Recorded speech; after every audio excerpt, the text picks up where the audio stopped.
is a well-known loamer. I didn't video the beginning even though it's not hidden at all.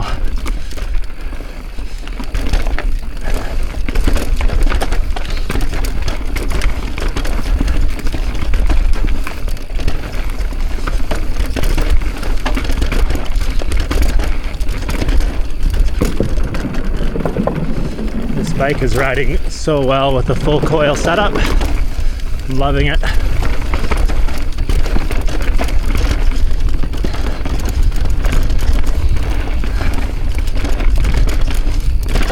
Okay, this trail here is not a loamer. This is PBR here in Maple Ridge.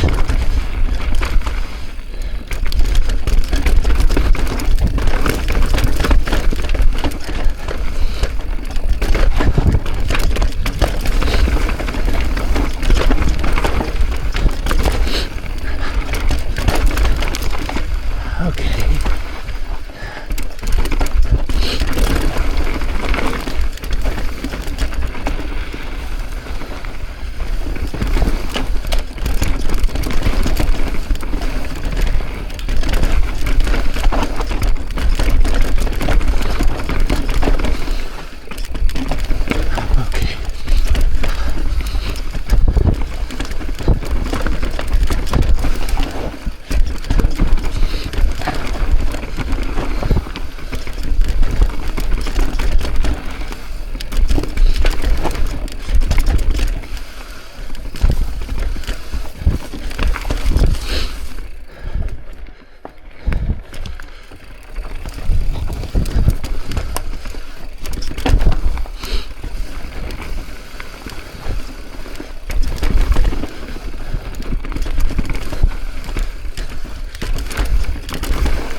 Okay.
That is a very fun trail combo. I used to do the cabin trail start, which is good. It's slower, more rocky.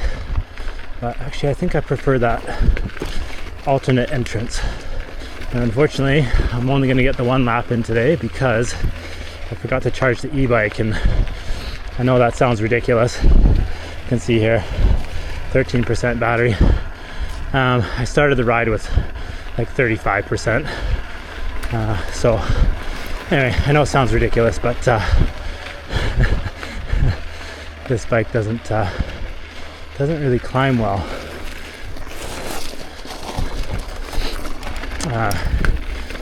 There's a ton of drag to the motors and the gears, and the mid pivot design I think also adds some drag. It works super well, you know, riding downhill, which is good. That's better. But yeah, it's not meant to pedal. You need a minimum sort of 45% kind of motor power to make it feasible. So this style of bike I think is well suited to winch and plummet style trails, because if you did have like an issue, you could just go down.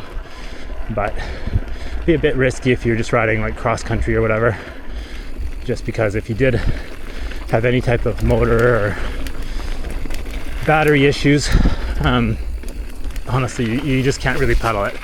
It's just not pedalable. So yeah, I think that's the only negative to this bike actually. I really like it. How it's set up, it's really, really good. I got a good deal on it, which is why I bought it. And yeah, it handles really well. It's it's excellent. And I do think, it's gonna sound stupid, I do think it helps my fitness a little bit because it keeps me in zone 2, which is, I find, gives me more endurance when I ride my regular bike. And my regular bike right now is broken. I had a bad crash. I wasn't filming. It was on the Baden Powell, nothing epic. And basically I broke the seat stay. So yeah, so that bike is out of commission until I can get the part. So this is what I'm riding. I actually do really like this bike. It seems very durable. I have seen a post on Reddit where someone broke a seat stay. That hasn't happened to me, obviously, or I would say so. I'm not. Nobody sponsors this channel. I just do this for fun. I don't make any money. I don't care to make any money. I just do this for fun. So yeah. But yeah, I don't have a lot of experience with e-bikes. This is my first one, so I don't really know how it compares to others. But I do like it. It does force you really to do a higher cadence when you're pedaling than from what I've observed from other e-bikes. And I think that helps with the zone too. So for a training tool, I think this is pretty good. And yeah, it handles well with the suspension I've put on it. It rides really soft, which I like. It's fairly glued to the ground despite being shorter travel. This is the Instinct Powerplay. The battery it comes with is big, so it's well spec'd from the factory. I really like this. This Rocky Mountain was what convinced me to buy their Altitude, which if you follow the channel, you'll know I didn't have the Altitude honestly handled amazing, and I loved everything about it until it broke on me. So yeah, that's why I'm riding a Transition now. I sort of lost faith in that product. It is really unfortunate because it probably is just a one-off or two-off or whatever. A couple of other guys reached out to me. They said they had the same issue, so obviously it's not a one-off. But you know, that bike has a lot going for it. It has a huge pivot, so you're gonna get a lot of stiffness, which I could feel on the bike. So for a bigger guy, like, that's really nice. And yeah, honestly, one of the best handling bikes I've ever ridden. I absolutely loved it. I was super bummed when it broke. Yeah, so it did everything right, honestly. It pedaled well, it absorbed bumps really well. It's such a cliche. Again, I'm not sponsored by anybody, and I don't care. These are just my opinions. You know, I just do this for fun. But handling wise, honestly, I think that's the best bike I've ever ridden. And so I was really, really bummed. Obviously, I do really like the Transition. I have a lot of faith in Transition. With the broken seat stay, You know, the guys told me, hey, don't worry, really good company, they're going to take care of you right away. Rocky did replace the frame, by the way, so they did also take care of me. It took a little while, but they did do it. I don't think it was an unreasonable time frame or anything like that. It just, you know, wasn't blazingly fast either, but yeah, not unreasonable. So they did take care of me as well. Yeah, I guess I just have more faith in the transition. Yeah.